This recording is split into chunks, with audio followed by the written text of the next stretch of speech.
Hello. Hi. Okay. So for everybody, it is raining. It is Ugh. spooky out. I ran to Starbucks this morning because we were recording early. Hmm. And the first thing I was greeted with was it's pumpkin spice season. And I could Ugh. have did the Lucky Charms jump. Honestly, I am wearing Matt's plaid. Yeah, I'm girl. in my glory. I'm so happy. I mean, there's one Mm-mm-mm. thing I'm not super happy about. I live in a zoo. Yeah, you do. And currently, as we're recording this, you may hear things because a couple weeks ago, we got a new kitten because we're deranged, clearly. Clearly. And the kitten and the Doberman have things. I'm the man. I'm the man. I'm the man. Yes, I am. Yes, I am. Yes, I am. Like, for example, you guys wouldn't have seen that I just had to go like separate the giant dog from the kitten because they're throwing each other around. I Someone's mean, drinking. Like, it's just, it's okay. I, the day that I get my studio will be the best day of my I know. entire life. The best day. Which, if you guys want to help with that, please like and share our podcast. Yeah. We're very Her excited. studio's coming regardless, but if I want a proper studio, we're going to require some more. We're gonna need some likes. We're gonna need some follows up in this bitch. All right. We talk about unsolved cases all the time. And I would say a huge part of the unsolved cases that we chat about and that we cover, it's because there's such a lack of evidence. Like there are crimes that are committed and we just don't have enough or we don't have anything. You know, people are found murdered in the street and there's no DNA transfer. There's just like a random thing. And so these cases naturally go cold for a long period of time because they're starting with nothing. Absolutely. It happens Yeah, all the time. And it still happens, even with our advances today. absolutely. Yeah. It's wild to me. But you know what I read? I read a statistic Tell and I me. was giddy. Did you know that there is a theory out there? Well, more than just like theory, they're starting to think it's so.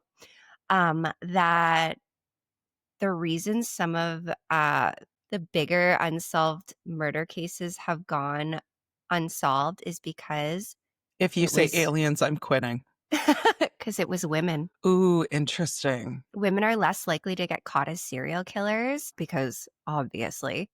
Uh, and the reason is because usually women poison or they Mm-hmm. methodically plan things because we're all crazy a little bit in our own little Mm, special way. We don't have like the capability of as many violent crimes as men. Not to say there aren't violent offenders that are women, for sure. For sure. but And I think, interesting.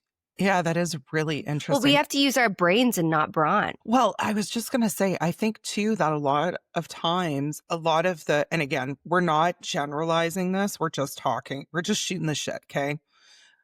A lot of times when men commit crimes, it's like an act of rage, like an act of anger immediately.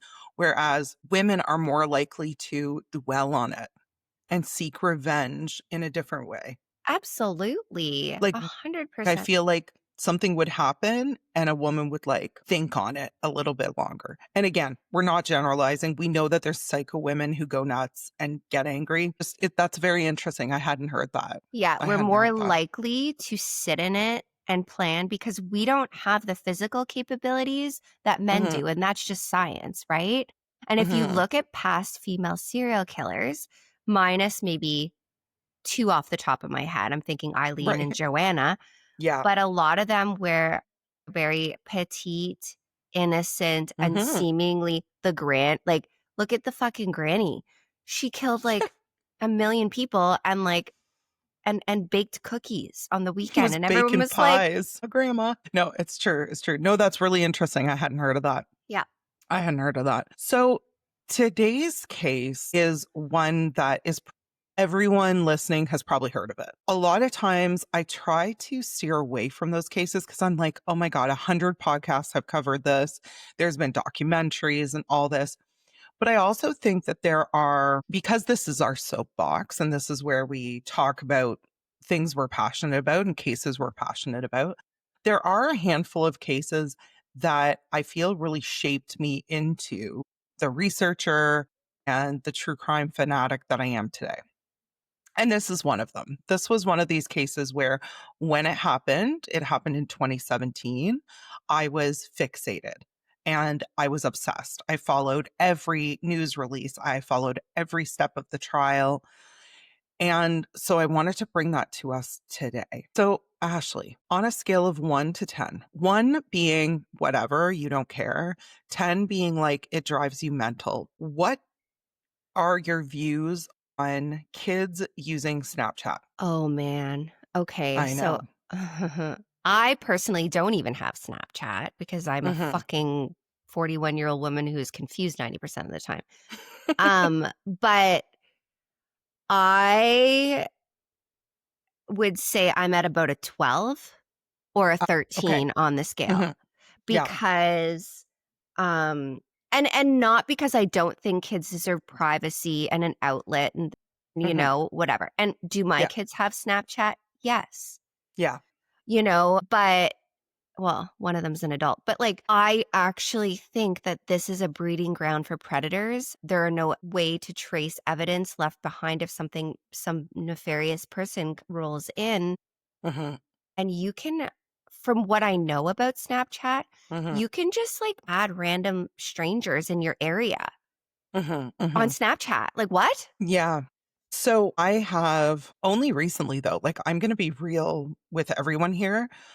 So my kids have Snapchat and my daughter was, there's this anonymity on Snapchat where and the way that her settings were set up, literally random people could just start messaging her. This is what I mean. So Gross. it's only been a couple weeks since I went in there and I was like, absolutely not. Private, private, private, private. Like I put on all the locks, I locked it all down Hmm. because it's dangerous. Like, and this is just my personal opinion. There's no judgment here. Like Ash and I said, both our kids use Snapchat. It's just to me, I've always looked at it as like, oh, this is such a dangerous outlet.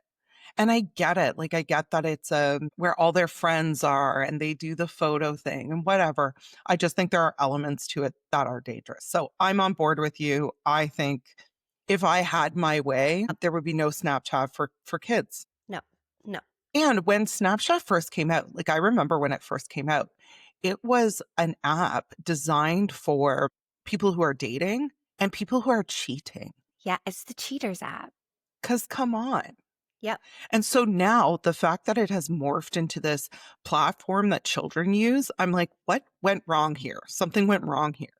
I think, though, keeping in mind the generation, Mhm. our kids are just they were raised on iPads. They know Mhm. technology. In school, they're using these things. So the draw wouldn't really be there for people our age. And this is where it's fucking scary because I'm gonna say this, like if you're a man in your 40s and you're on Snapchat, I'm Mhm. judging. Yeah. I'm judging. Yeah. Because I why? have I have Snapchat and I use it strictly for my child. Yeah, yeah. Because sometimes it doesn't happen often. Like I don't communicate with her very much on there, but sometimes it's the only way I can get a hold of her Which because it's is the only thing she's looking at. I know. I'm My like, did you son get my too. 15 messages? Did My you hear your husband phone ring? Yeah, my husband downloaded Snap just to message our son. Meanwhile, you're texting him, he doesn't answer, and then you send him a snap and he's like, "Oh, hello." It's immediate. I know. I know. It's ridiculous. Rude. Well, you'll see why I asked that question as we get into today's story. So I'm taking you to Delphi, Indiana. It's a Oh. quiet, tight knit town. She's like, oh.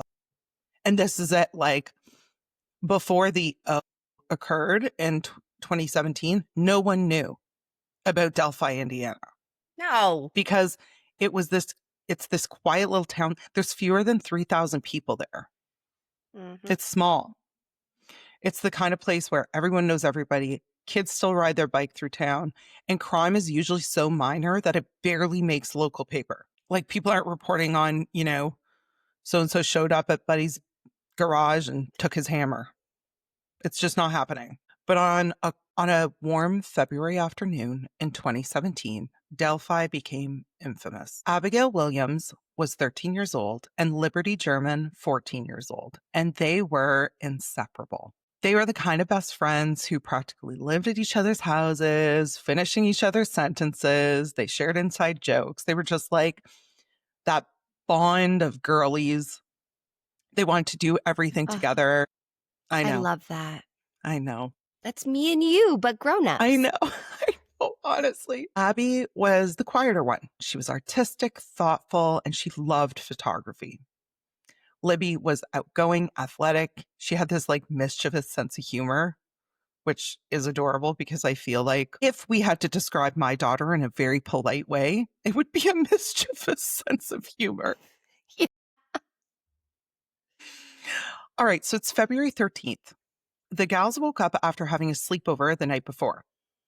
See, it was a Monday and they should have had school, but the school board in Delphi does the weirdest thing I have ever heard in my life. So it had just been winter. If they don't, and they had had like a more mild winter that winter, and if they don't have enough snow days where the buses are canceled, they do a snow day makeup day, Excuse you? which What? I don't know like the weather in Indiana by about February. It's usually February. I'm looking at how many days my children have stayed home because it snowed. Right. And I'm losing my mind because Yeah, I'm like, how have you gone to school for 4 days this winter? I I don't know. understand. I know. But not in Indiana. So they do like a fake snow day basically, where they're like, enjoy the sunshine. We know it's beautiful out, but you don't have to come to school. So it had already been planned ahead of time. So the girls were like, yes, Sunday night, they have a sleepover. They do the girly things. Yeah. Monday morning rolls around, they wake up and they're bored because everyone's always bored. So they wanted to go hiking on the Monon High Bridge Trail, which was this popular spot for locals. There were trails that went through it, but I need to tell you guys a little bit about the bridge. So it's called Monon High Bridge Trail. This bridge is 853 feet long. And it's a bridge, like an actual bridge? No, it's 70 feet off the ground. So I just really need you to think about this. Now, a bridge alone, like a walking trail bridge alone, that long and that high off the ground, immediately no, I can't. But this wasn't like something that the town had built for people. This bridge is like probably hundreds of years old. It used to be where the railroad would go. Okay, so I want you to picture this is not a solid piece of bridge here. There were huge gaps between some of the pieces of wood that, like, if you weren't being very careful and watching where you're going, you're falling 70. Okay, so this brings me back to my childhood because I grew up in Petawawa. Mm-hmm. And so if anyone has been to Petawawa, it's a big military base in Canada. But behind the trailer park and behind there's like it's very well known for rapids. We Mm-hmm. had this exact thing. And let me tell you, because hindsight 2020, we used to race trains. No, I can't. And there was no rails. So we'd sit in the middle, and then when we'd feel the rumble of the train, we'd get up and we would run like, hello? But anyways. Yeah. So very similar. Like I'm looking at this as a 38-year-old woman going, abso-fucking-lutely not. No. Yeah. But I could But understand the draw as a kid. yeah, and it was a place that like kids would go and fuck around and hopefully not fall and break their legs, like it was a thing. So they want to go there. It's beautiful, it's sunny, it's warm, and they're bugging Kelsey, which was Libby's older sister. They were like, "Can you please bring us there?" And she's like, "Guys, I work. I want to go see my boyfriend before I go to work." Like, no. They're like, "Please, please, please, please." So finally she gives in. She's like, "Whatever. I'll drop you guys off there, but you need to find a ride home." So Libby's dad said, "I'll pick you guys up around 3:30." As the girls left the house, Libby's grandma, Becky, told her, "Take a jacket. It is still chilly out." And Libby said, "Grandma, I'll be okay." And didn't bring one because of course she did. I Right? cannot understand. Do you know what I don't understand? Sorry, this is a little bit of an aside. And I know your kids do this too. It can be 45 degrees Celsius outside, and my kids will leave this house with socks and sweatpants on. Mm-hmm. It will be 7 degrees Celsius outside, And they're going to school in sandals and shorts. They can't ruin the fit. This is what I've been told. But we don't even have to ruin the fit. We just have to switch the fit around. Let's wear the summer clothes in the summer and the winter clothes in the winter. It's all about the vibe. Anyway. It's weird. So when I read that little piece, I was like, oh my God, like they were just kids. They were all just the same. Yeah. just like our kids. Yeah. So Kelsey dropped them off at the head of the trail at 1:30. They planned to walk, take some pictures, and enjoy this rare February sunshine. At around 3:15, Libby's dad started calling her to let her know he was on his way and that he would be there to pick them up in 15 minutes. Again, he had told them ahead of time, I'll be there at 3:30. Make sure you're at the head of the trail. You got your phones? Yes, yes, yes. Okay. But there was no answer. He tried again and again, nothing. He arrives at the head of the trails and sets out on foot. He's walking around for a bit. He's calling out to them. There's no answer. He talks to a couple people who had come out from the trails. Nope, nobody's seen them. So he looks for about 30 minutes and he starts calling friends and family to get help. Because he's like, I can't find the girls. I told them 3:30. They're not here. So between physically searching around the bridge and the trails and people at home calling everyone to see if the girls left and ended up at a friend's place, people start to trickle out to help.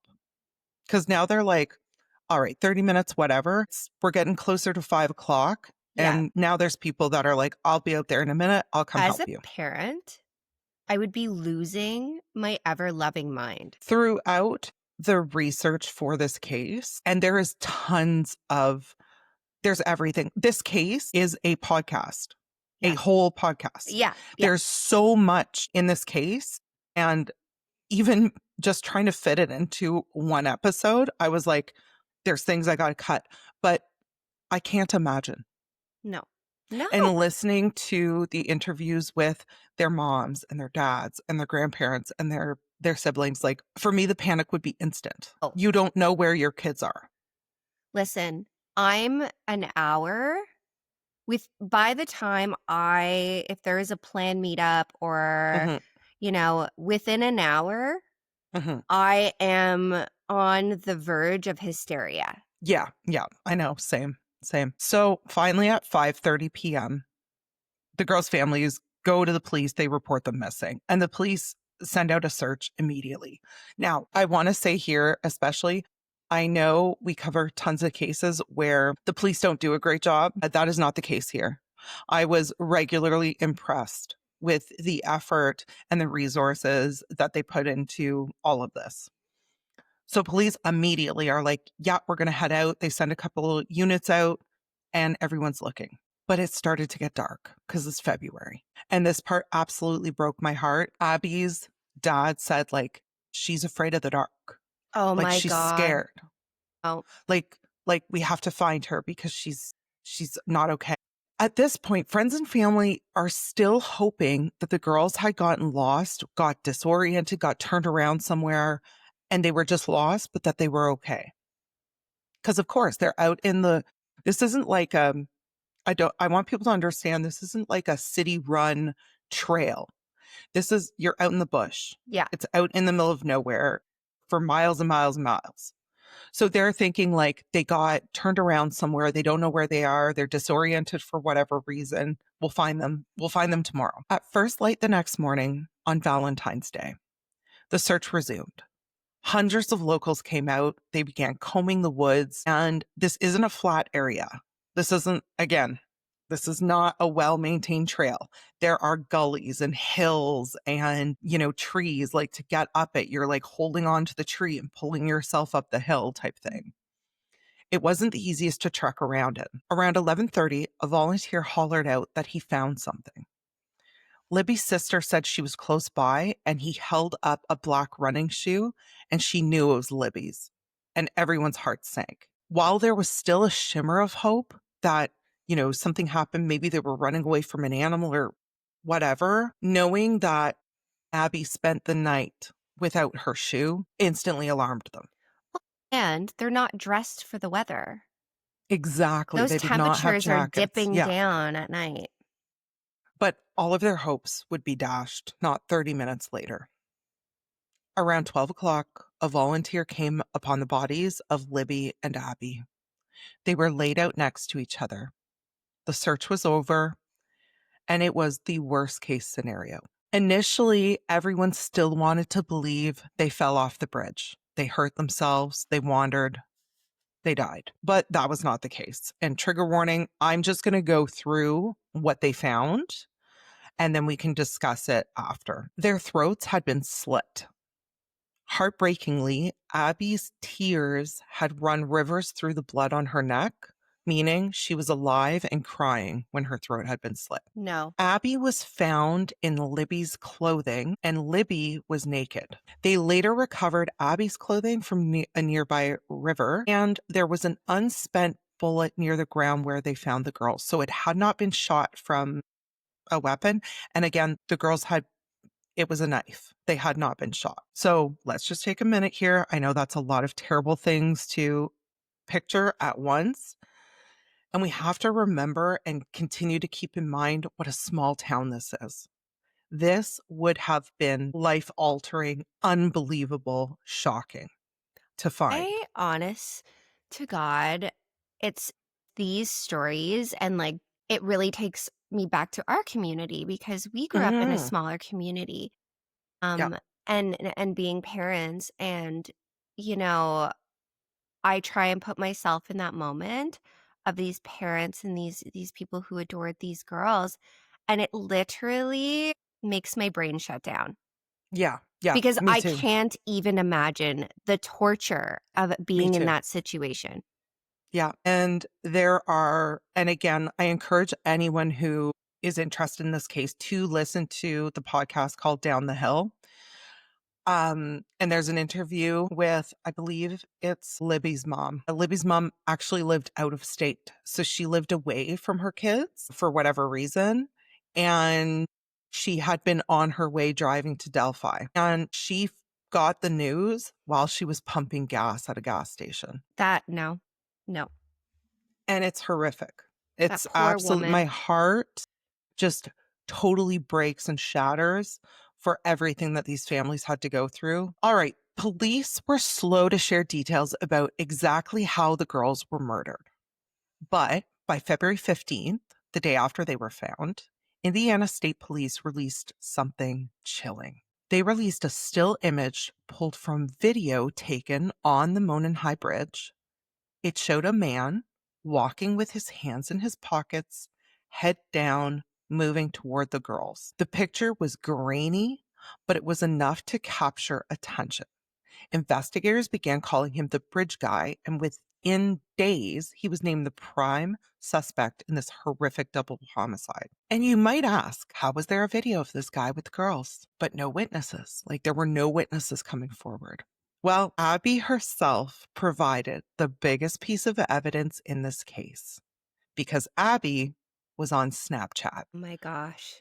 And although only a small snippet of the full video was originally released, eventually we did get the whole thing. And I'll put that on our social media. The video has Abby holding the phone, but you can tell she's trying to hide it from the man. Like she Mhm. doesn't, when you're like filming something or someone and you don't, you're like, Yes.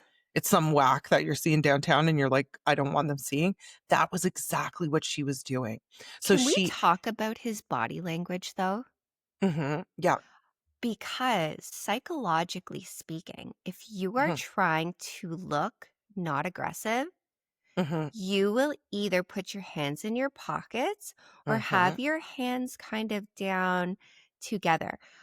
And that is like a power move because he's And trying head to look. down, head down.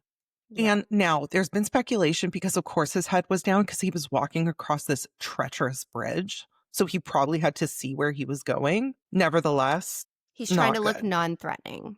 Yeah, big time, big time. Mhm. So Abby is filming this encounter with this man, and you can tell, like, because she keeps putting it in her, like, up against her stomach. So she'll film a little bit and then she pulls it back, film a little bit and pull it back. And this man is following close behind them. So she keeps turning it towards the bridge where you see Libby, and Libby is walking as fast as she can, considering she's on this bridge. Yeah. You can tell she's hustling. Okay. away from the man. And you hear Libby say, whisper, is he still there? Oh my God. It just gives you chills. It's awful. It sounds like Abby is almost arguing about the fact that there is no trail there and they can't go that way. So she says, like, no, there's no trail there. We can't go down there. And then the infamous words from the killer. He says, guys, down the hill. So again, it's really important that everyone understands. We have an image of this man. We have a video of this man.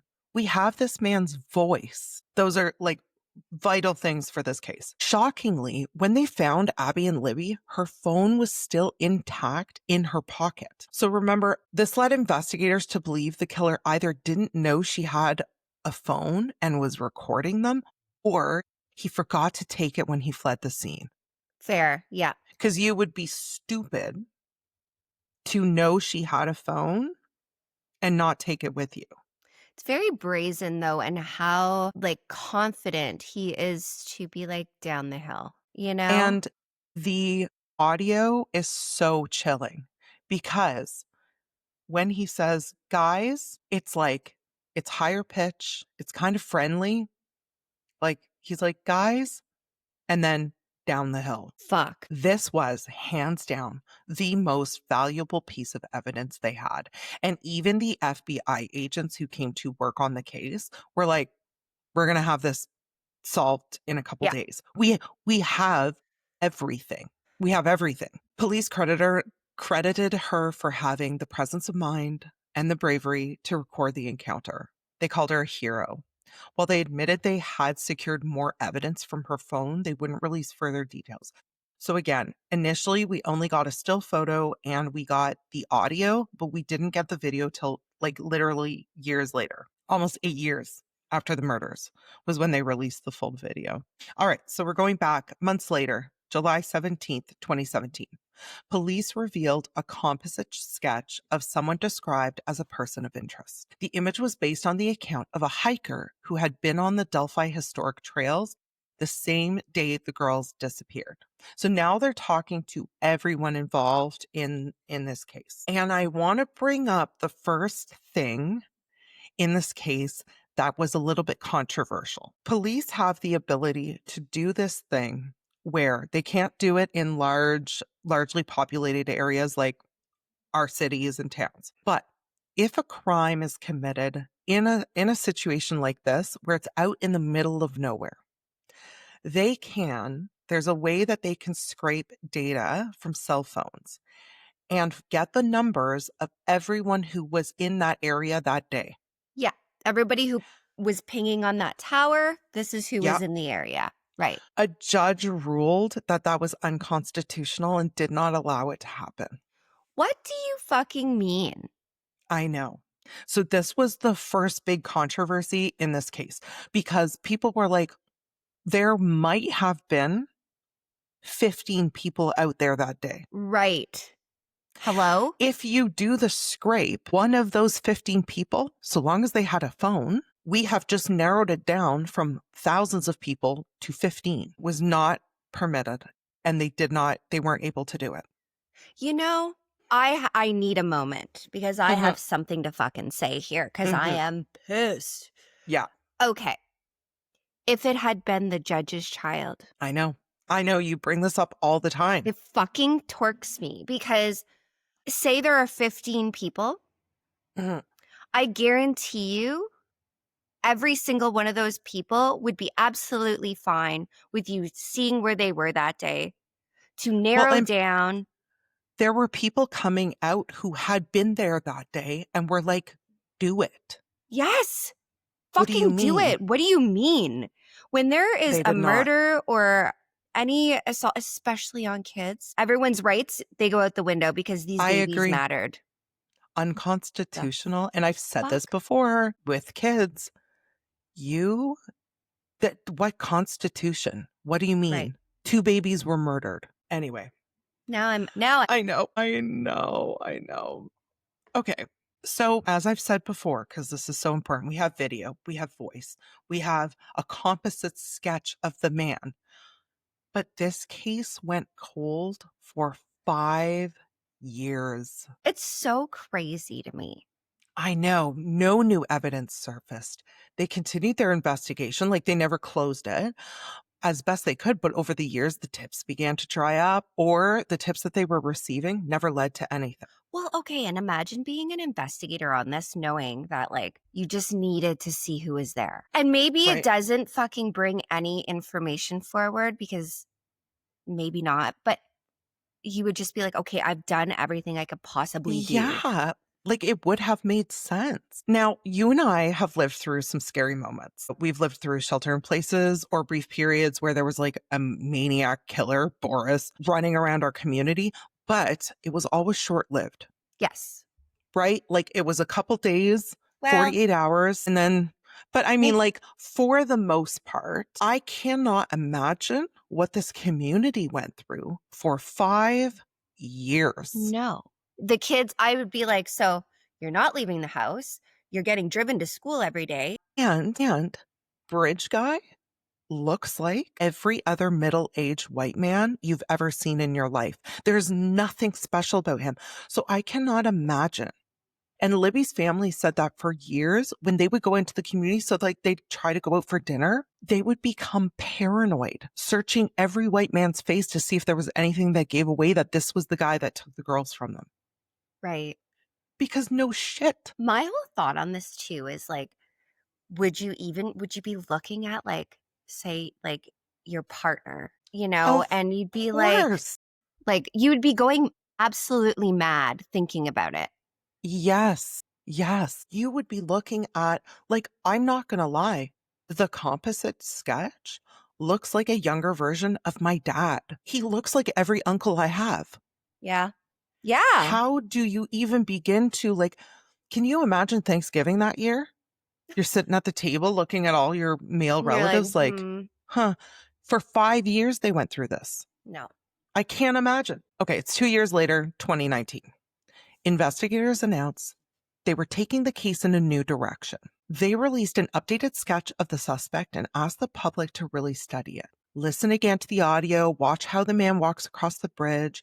They stressed that this person is probably hiding in plain sight, and they suspected it was someone who lived in Delphi. But Now, here's can I just say something? Do you think, absolutely. like, if I were the killer and this happened, Mhm. I'm not staying in Delphi I mean, you would assume that, because right? normal people would But then you fucking have to think too, if I'm getting into the mind of a killer who has just committed this atrocity, okay? fair. If you are a white man, middle-aged man, and all of a sudden you move your whole family out of Delphi when generations have lived there before, I'm immediately Fair. like, bingo. And also, good point, Chantal, because I also think these people relish in their crime. If you leave, you can't revisit the scene. You can't watch the terror. Mm, You can't yeah, have those connections. yeah, Fair yeah. assessment. So who knew, right? Okay, so Ash, here's where things start to get a little bit whack. I'm going to show you both of these sketches because you're going to be like, what?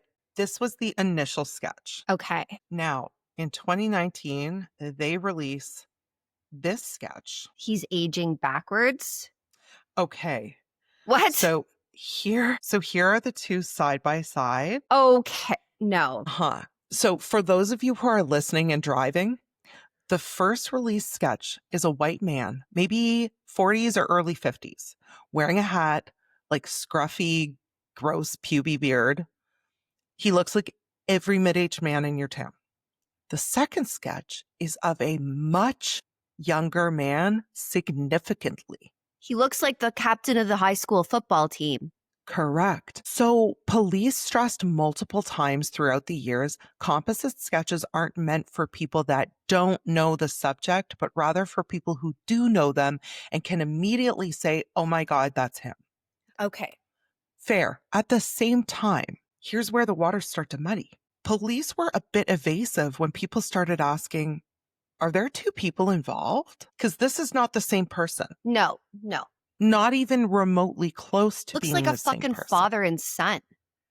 And Hello? they are not right. And they're not And like I said, the police are being super evasive when the public and the media is asking, like, okay, but are there two people?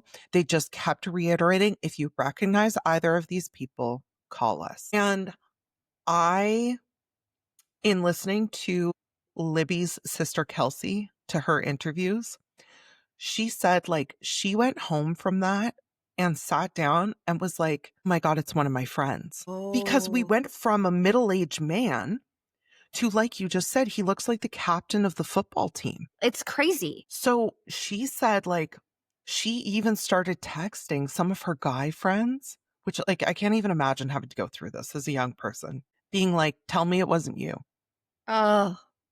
And these poor guys are like, Kelsey, it wasn't me. I'm so sorry. Like, I didn't do it, which I can't imagine. Like, I cannot even imagine. But investigators weren't just focused on the sketch. That same day, they also asked for help identifying the driver of a vehicle left abandoned near the old Child Services office right off the Hoosier Heartland Highway. The car was there between noon and 5 on the day of the murders, right when Abby and Libby were killed. So they were like, here's a new sketch.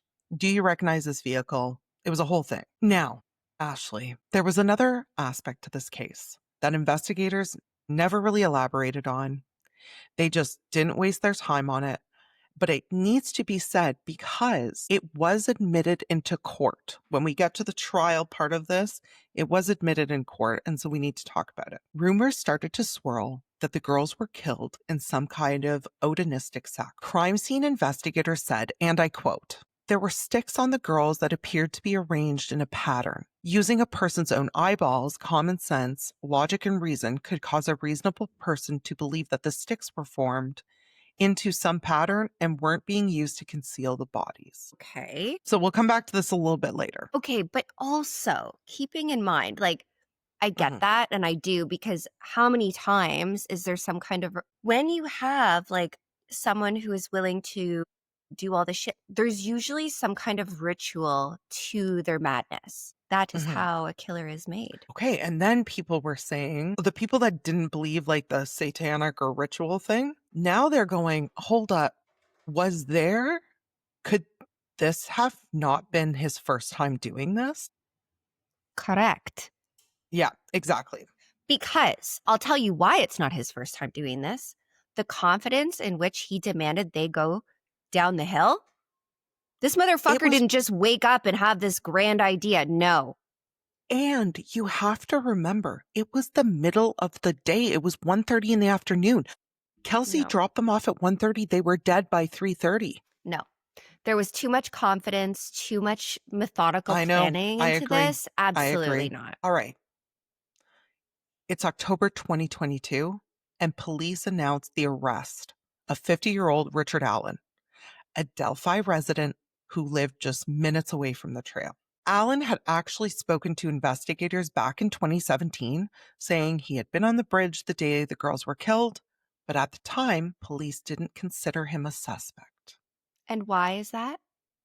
He just didn't fit the bill. He was Oh. just, he went for a walk. He goes for a walk all the time. Didn't see the girls. Went on the bridge, did my thing, came home.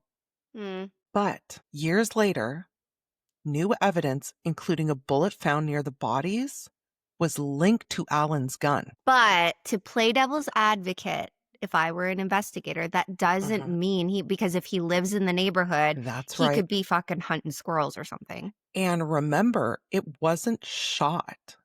It was Right. just a bullet that fit one of his guns. So it could have fallen out of his pocket on one of his walks one day. Yep, That exactly. proves nothing. That's exactly where I'm going. So, when the arrest was announced, Delphi residents were stunned. Richard Allen wasn't some outlier liar. He was a pharmacy worker, a husband, a father. People in town had interacted with him for years. The idea that he could be bridge guy was almost too much to process, especially for Libby's family, who, after the murders, had gone to the CVS where Richard Allen worked to get photos of Libby printed off.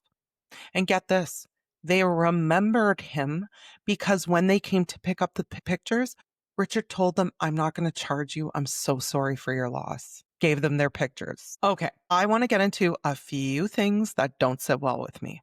Okay. Now, before I do, Richard Allen has been found guilty and sentenced to 130 years in prison without the possibility of parole, and I respect that. We always 100%. say innocent until proven guilty. This man has been proven in a court of law in Yep. the justice system as guilty. There is evidence that he did it. But Okay. I just want to share some questions I have and that I have had over the years as I've delved into this. So, again, I'm not saying Richard is innocent by any means. I just want to bring forward some of the questions to my bestie Mm-hmm. that I have had over the years.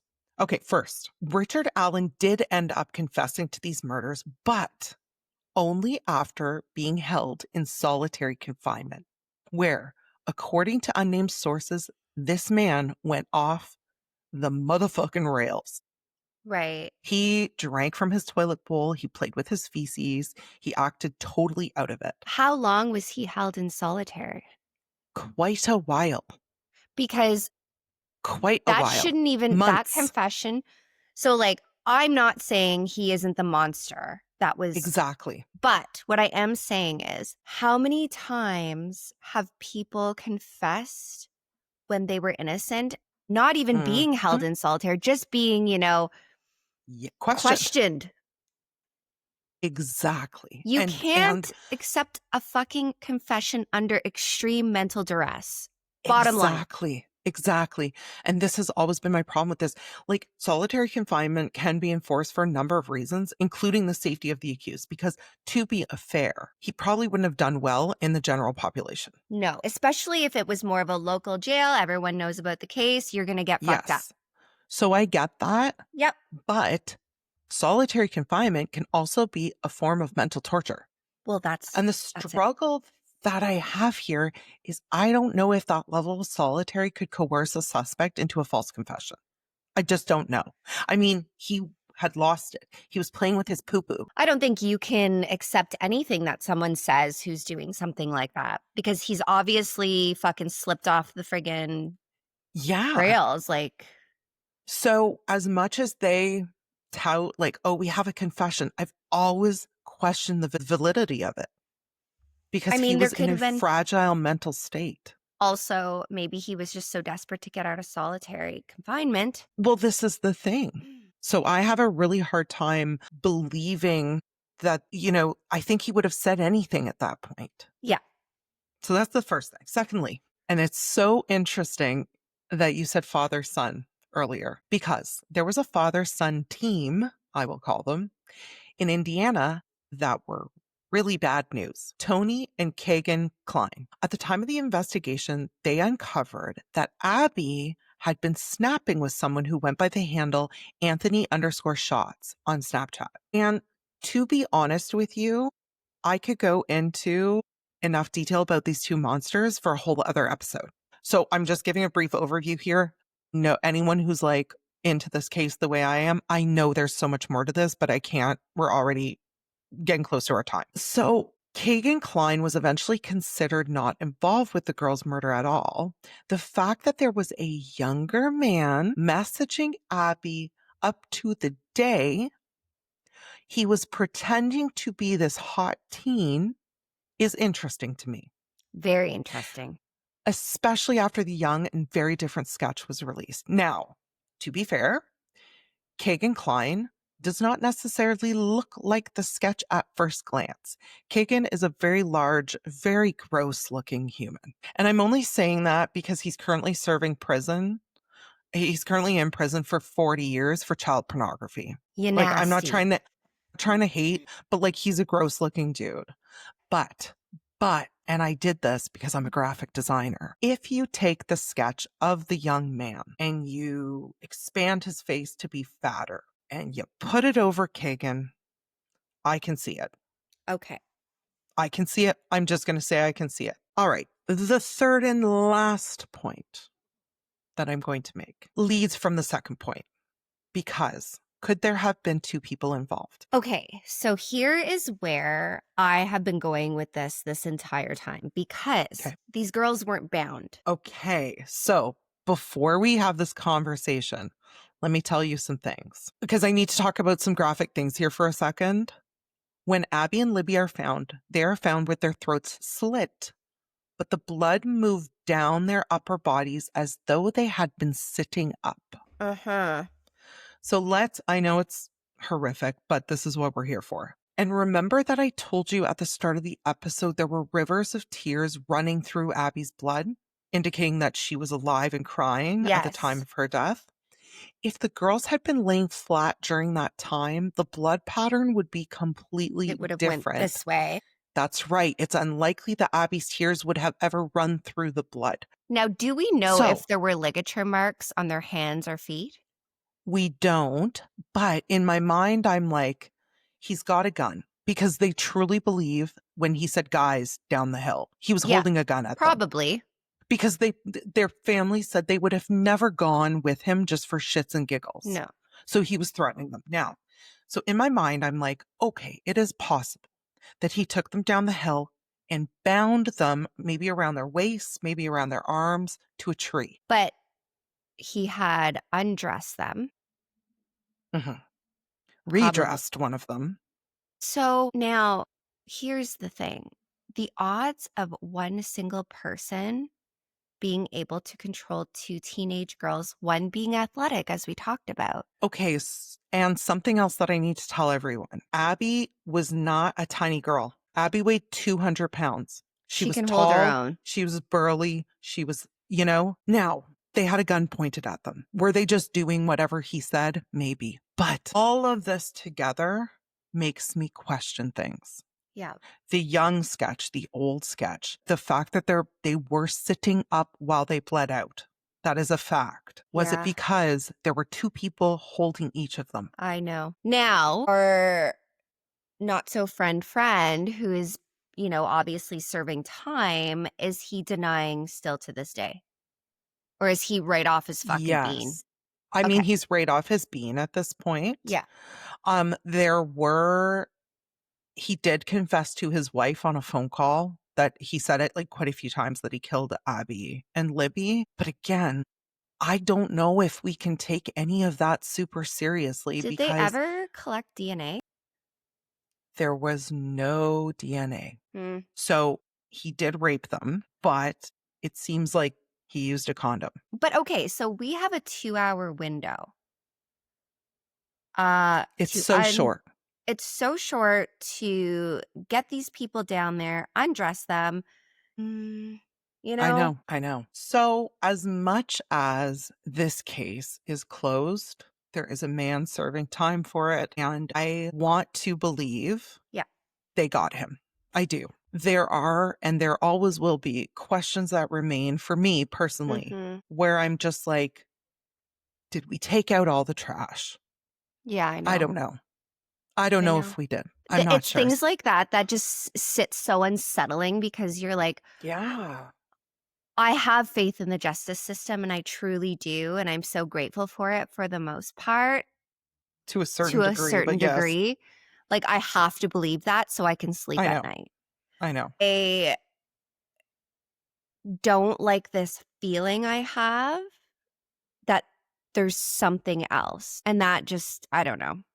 It's just, Yeah. So, through all of this, the theories, the legal proceedings, the media frenzy, it's easy to forget the heart of the case. Two young girls whose lives were brutally cut short. Abby Williams and Liberty German were just beginning their teenage years, full of potential. They had so many dreams, each of them. Mm. Their families have endured unimaginable loss, and I am so sorry to the German and the absolutely. Williams families. They've pushed tirelessly for answers for years and years. They've attended every hearing and they've kept their daughter's memories alive. Also, like the community of Delphi has carried this weight for years. And there was even an interview I heard. It was someone who works at their tourism building. And she said it's so heartbreaking because there's so much more to Delphi. And like we said at the beginning of the episode, we didn't know what Delphi was until this No. happened. And so that in itself is a little heartbreaking. Yeah.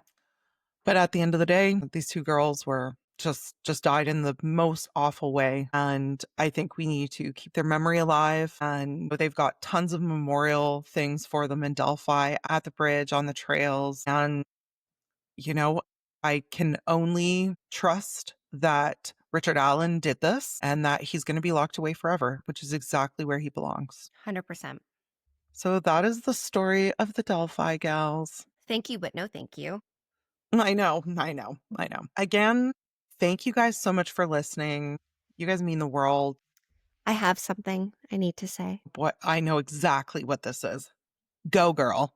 Okay, guys. So I have entered a contest, The Face of Halloween.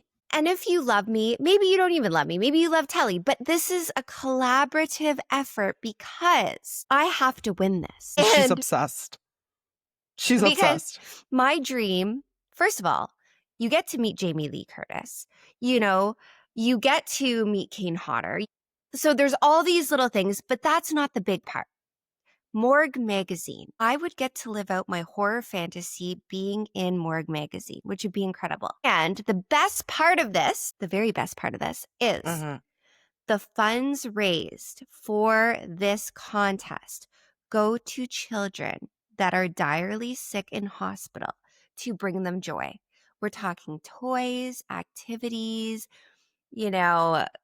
fun costumes, The good cause. crafts. It's a wonderful cause. So I'm not asking you to donate money, but votes are free. Every day you can vote. If you want to donate and add to a great cause, that's cool too. You can do that, but please help a sister out. I'm going to post where you can vote, and I'm going to pin it at the top of our Facebook page. Thank you. So please meander over there, vote for our gal. I mean, I would like to believe that if anyone is the face of Halloween, it is this morbid bitch here. Hi. Hi. It is I. Hi, it's me. All right. Well, thank you so much for listening and bearing with me through this. And we'll see all of you beautiful people on Tuesday. Tuesday. All right. Bye.